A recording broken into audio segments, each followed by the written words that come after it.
Is driving rideshare full-time worth it? Let's find out.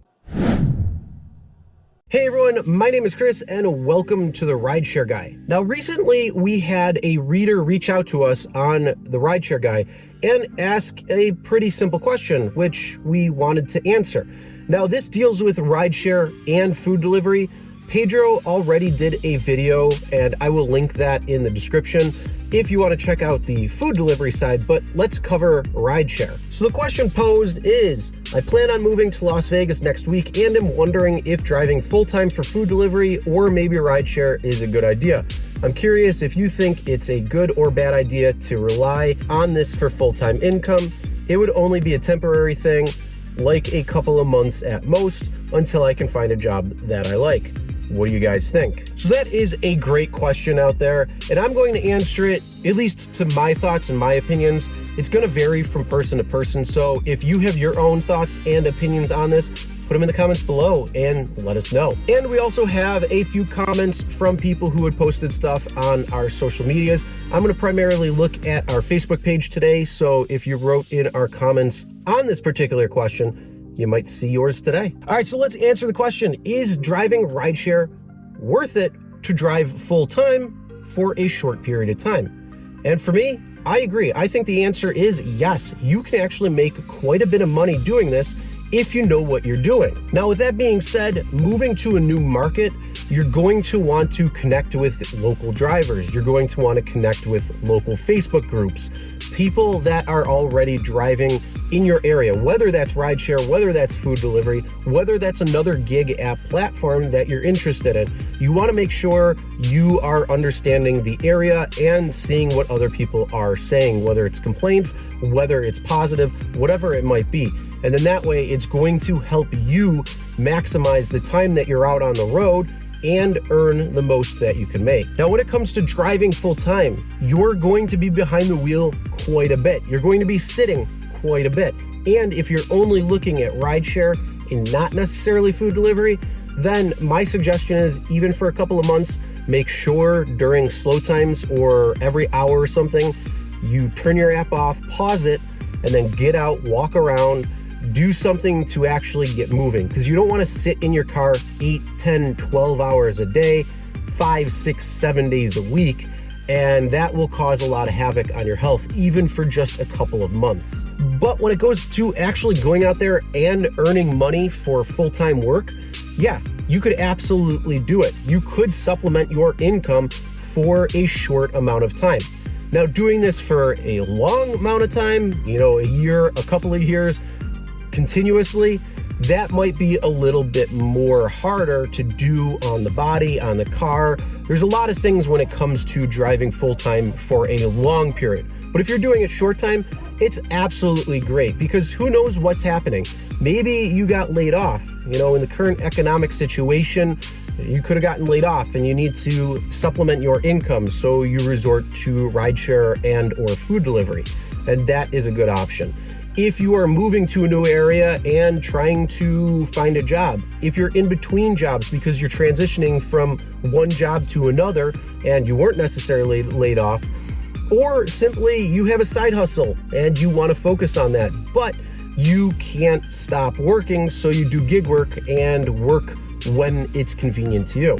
All of those options are great when you need to supplement full-time income coming from rideshare or food delivery. Now, sure, you might not agree with me. You might have your own ideas or thoughts, and I welcome. Put it in the comments of what you think. Now, fun little fact, during certain parts of my ride-sharing career, I actually was using it for my main source of income for a little bit. It was always temporary. It was 2 times, actually. The first time, I was moving to a new market.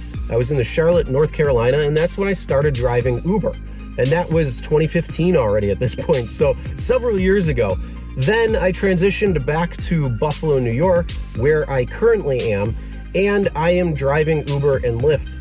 And for a little bit of time, I was actually using the income from Uber and Lyft as my main source of income for a small amount of time.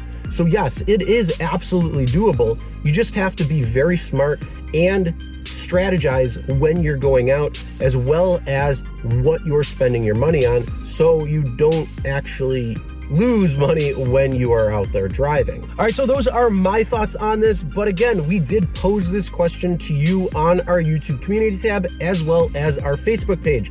So let's take a look at a little bit of the feedback that you posted on our Facebook page. Bill Lucky, top fan, so shout out to Bill Lucky. Rent a car from Lyft or Uber and do a test run for a few weeks or a month. Did that before I moved from SoCal. Now, that's a good idea, but if you already have your car and are already pretty much in that market, well, at that point, why not just use your own car? Because it's not really going to be a big deal, and you don't have to have that added expense unless you can get a pretty good deal in the Las Vegas market or whatever market you might actually be in. Now, going on, Teddy replies and says the mileage deduction would be a massive perk to lose.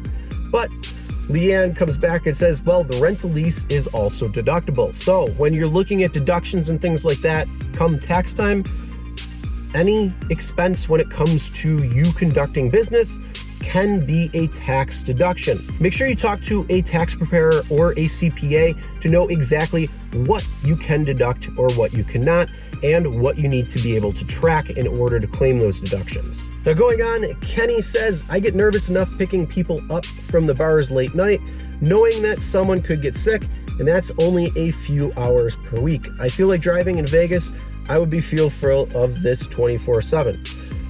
True, but when it comes to Vegas, most tourists are going to be on the boulevard or the casinos. Obviously, sometimes they'll go to Red Rock Canyon and other places and things like that.